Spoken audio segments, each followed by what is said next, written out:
Ladies and gentlemen, this is TVP World.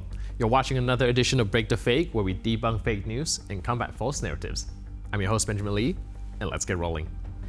While the EU debates fresh sanctions to tighten the screws on Russia, Hungary's Prime Minister Viktor Orbán is out here doing his best impression of Gazprom's PR manager. Now, instead of joining in the efforts to turn off Putin's money tap, Orbán's busy lobbying for Team Oil Barrel like the price for loyalty is measured in rubles.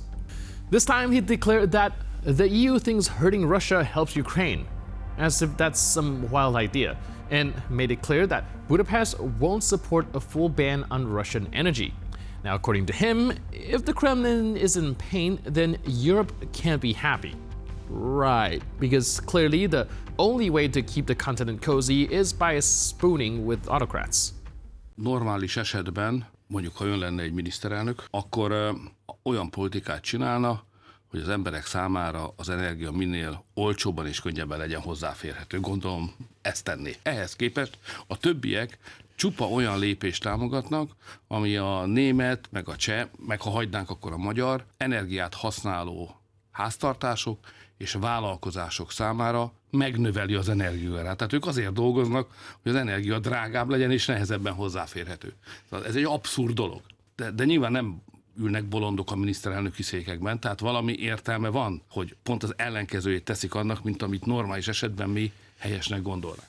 És erre egyetlen válasz van, ők az energia árpolitikájával nem a saját családjaikat és vállalkozásaikat akarják segíteni, hanem az oroszoknak akarnak ártani. Tehát fontosabb nekik, hogy gyártsanak Oroszországnak, ezen keresztül megsegítsék Ukrajnát, mint hogy mi lesz a saját családjaikkal, a saját vállalkozásaikkal. It's like Orbán believes sanctions are just Brussels' way of getting revenge on Moscow for being too Soviet. To him, sanctions aren't pressure, they're petty revenge cooked up by evil bureaucrats just to give poor Russia a hard time. And in this twisted logic, cutting Russia off from oil money isn't about stopping a war, it's apparently an assault on Hungary itself. Now, you'd think that by 2025, the equation would be simple. Buying Russian oils equals funding war. But not in Orbán's calculator. In his version, energy dependence magically becomes energy sustainability, and perhaps invasion is just a supply stabilization operation. Must be nice living in a world where euphemisms powers the grid. Now sure, there's a case to be made for economic pragmatism, but when your pragmatism is so blind that it starts mistaking the smell of oil for fresh air, the light at the end of the pipeline might just be another Soviet-style explosion of friendship, and we all know how those end. Gas shortages and regret. Still not convinced Orbán's out of touch? Well, here's a little reality check from inside Russia itself. Sergei Serebryakov, head of a tractor plant, says sale of machinery for coal, oil, and construction have tanked by 70%. The war economy isn't thriving, it's limping. Нет у нас ситуации, чтобы мы полностью остановились, но объемы производства сильно упали. То есть падение идет, речь в зависимости от модели тракторов от 30 до 45% минус. По строительно-дорожной технике там своя история. То есть угольщики вообще как клиент умерли. В угольной отрасли достаточно серьезный кризис. Он связан с проблемами с экспортом, проблемами с логистикой. Мы знаем, что вот РЖД достаточно сильно снизила для них тарифы специально, да, как они говорят, до минимума, которые могут. Но все равно уголь России сегодня не конкурентоспособен по целому ряду причин на международных рынках, в том числе из-за санкционного давления. Угольщики ощущают очень сильное давление и свои инвестиционные программы сократили до нуля. Мы видим серьезное снижение потребления техники в нефтегазовом секторе, в горно-обогатительных комбинатах.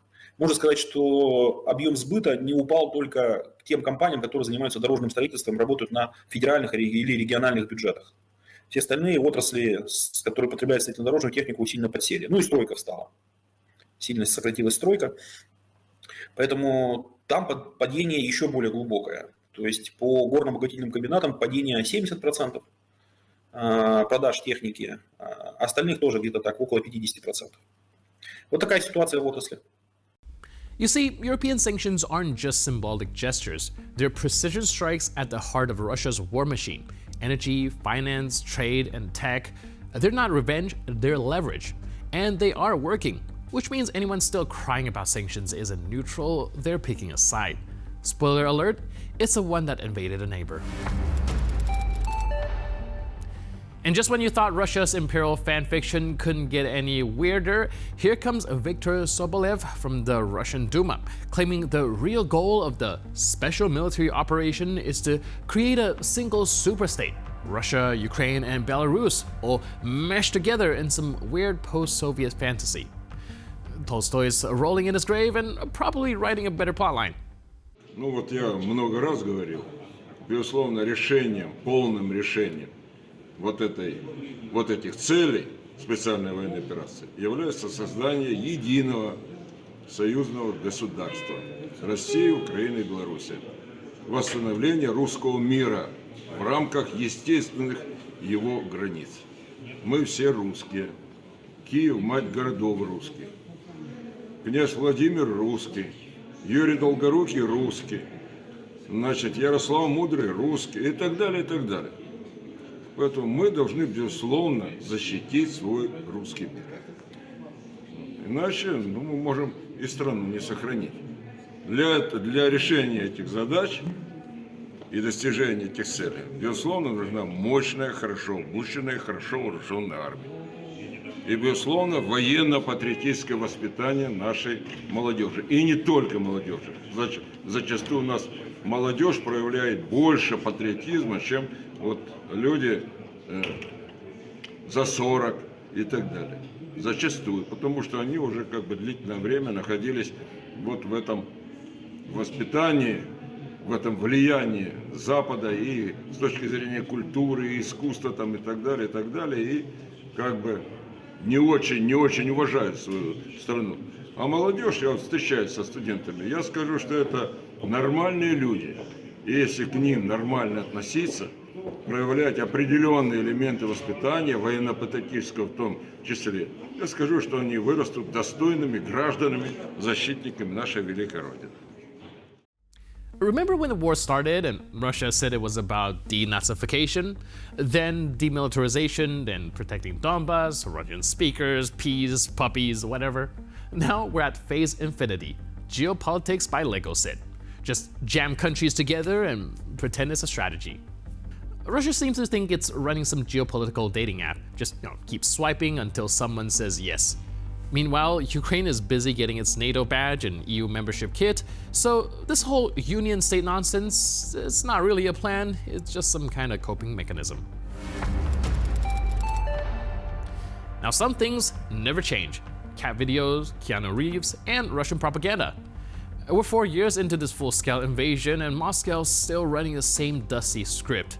The West will betray Ukraine, America will get bored, and Russia triumph. It's like a rerun of a bad show no one asked for, but the Kremlin just won't cancel. Я думаю, что, так сказать, Европа не даст, так сказать, не даст развиться мирному процессу на Украине. Дай Бог, чтобы, так сказать, Трамп выполнил свои обещания и ушел из Украины, ему есть чем заниматься, и дальше, так сказать, нам вот... Ну, у нас зато хорошие цели появились, новые ядерные цели Финляндии и Швеции. Ну просто после всех их заявлений, но они должны понимать.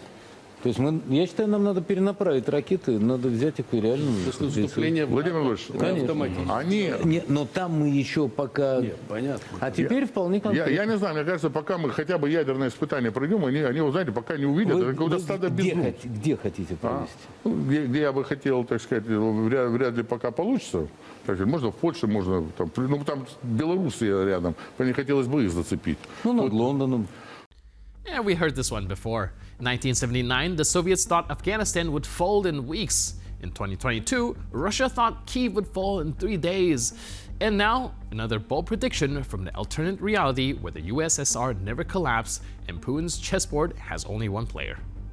Because, you see, when Russia loses ground in the real world, it retreats into TV land, where every failure is a success, every setback is a masterstroke, and if facts get in the way, well, to hell with facts. The Kremlin's motto might as well be, if reality is broken, we'll just airbrush a new one. And with that, we conclude this edition of Break the Fake. But for more news, update, and commentary, please stay tuned to TPP World.